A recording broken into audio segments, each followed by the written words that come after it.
I lived on an island for 8 years, so I never had a proper winter wardrobe. And oh my goodness, I learned my lesson during my first winter in Portugal. My husband and I were not acclimated to this humidity, and we couldn't escape it either, because sometimes the inside of our house was colder than the outside. So as soon as we decided we were going to come back, I knew that I needed to invest in proper clothes to survive many more winters here. Not just survive, but thrive, as the winter version of me. But then came the big question, where do I even start? Well, when you search for winter wardrobe essentials, all the results are kind of the same. Big puffy coats, cashmere sweaters and scarves, knee-high boots.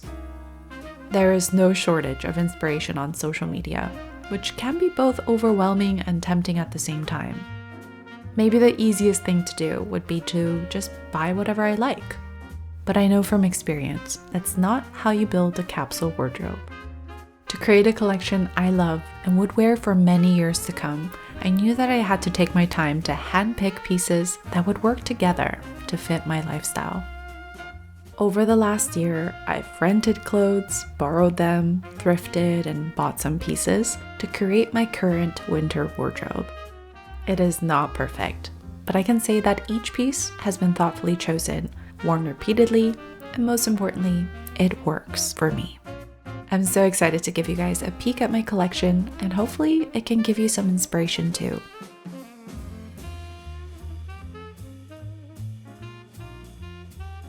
Let's start with the base layers, my thermals. These are the true heroes of a winter wardrobe in my opinion. I got them in 2 different colors, so I can either wear them under my darker outfits or my lighter ones. This heat tech from Uniqlo is much warmer, but when that's in the wash, the gray one still works to add a layer to my outfit. Then I have my long sleeve basic tops, which I keep in a neutral color palette because it's the foundation to any outfit and it just makes it so much easier. You might have noticed that I love buying 2 of the same if I love it. And the biggest thing I realized is that even with the basics, they need to spark some kind of joy. Whether it's the rib texture, the neckline, or little details like these little buttons on the sleeve, something that feels like me. Otherwise, they tend to go unworn.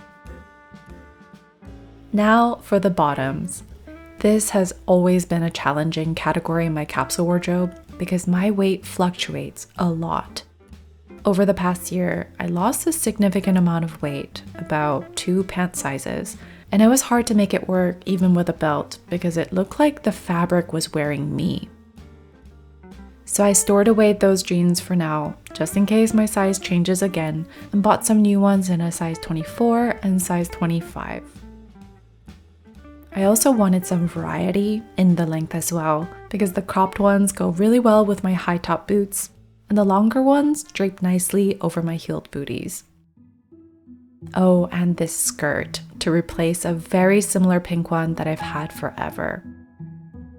I would say that my seasonal color is either true or soft autumn, and sticking to this palette just makes it so much more effortless to pair any top with my bottoms. Then I have my cardigans. I actually have 2 more that are in storage on Maui, and I regret not bringing them with me. With all the hills in Lisbon, sometimes I am sweating climbing up the stairs, and I find cardigans to be really practical to wear as layering pieces. If the thermals are the hero pieces of a winter wardrobe, sweaters are the supporting role. They add warmth, texture, and personality to any outfit. This cashmere one is borrowed from my mom, this brown one from Vince that I've had forever. This one was a gift for my 34th birthday. This one to replace 2 I bought from a fast fashion brand. And this thick, chunky green one from Jenny Kane. I store them in a dry place and I wear them often to stop the mold from growing on them. So I've already put a lot of mileage on all of these sweaters this winter. And as important as it is for a capsule wardrobe to be practical, I noticed that it's also important to have enough pieces for special occasions and for dressing up. And that's where my dresses come in. One that feels very boho, the one that's for date nights in the city, the one that is just gorgeous. I never really thought that I would like wearing dresses in the winter, but it's actually perfect because I can wear wool tights and thermals underneath. Moving on to the outer layers, my jackets and my coats. These jackets were perfect to wear by itself in the fall, but I still wear them in the colder weather as layering pieces. This brown wool jacket is probably the warmest, and this printed one, which is such a statement, and my beloved suede motor jacket. And how many coats does one person need? Well, I don't think that there is a clear answer, but this is how many I have. This coat I'm actually borrowing from my sister because I didn't have one during my trip to Korea. A thicker wool one that I wore every single day 2 winters ago. This teddy one for walking the dogs, and a water-resistant shell to go on top, which packs up nicely when I'm traveling too. The 2 wool coats need to go to the dry cleaners, but the teddy and the shell I can just throw in the wash, which is so practical. So those 2 are the ones that I wear the most anyways. And this is typically how I layer all of my clothes to stay warm. Did I mention that I'm from Hawaii? And when it comes to shoes and a capsule wardrobe, it's comfort and versatility over fashion.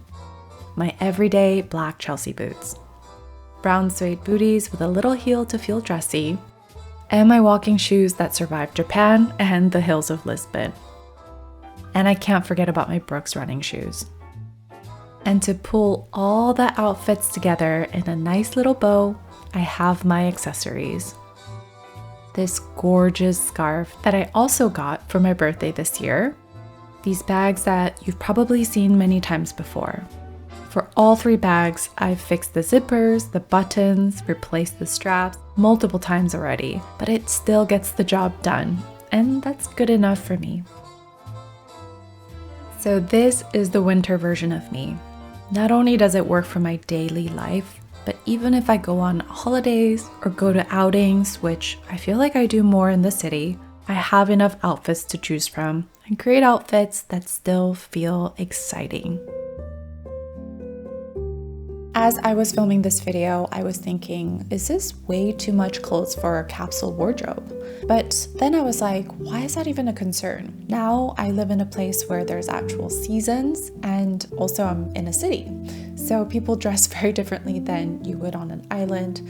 So of course my wardrobe had to adapt as well. Also, it's winter, it's hard to dry my clothes outside. So I definitely needed a few more pieces in between some washes. So I hope that you are not intimidated by the perfect capsule wardrobe that you see online. I really don't think such thing exists, and you do have to be flexible because life will happen. Whether your body is changing, maybe you're becoming a mother, or you're also living in a new place, or you just no longer feel aligned with your clothes. It's okay to fully embrace it and make those changes in your wardrobe, but we can also do it intentionally.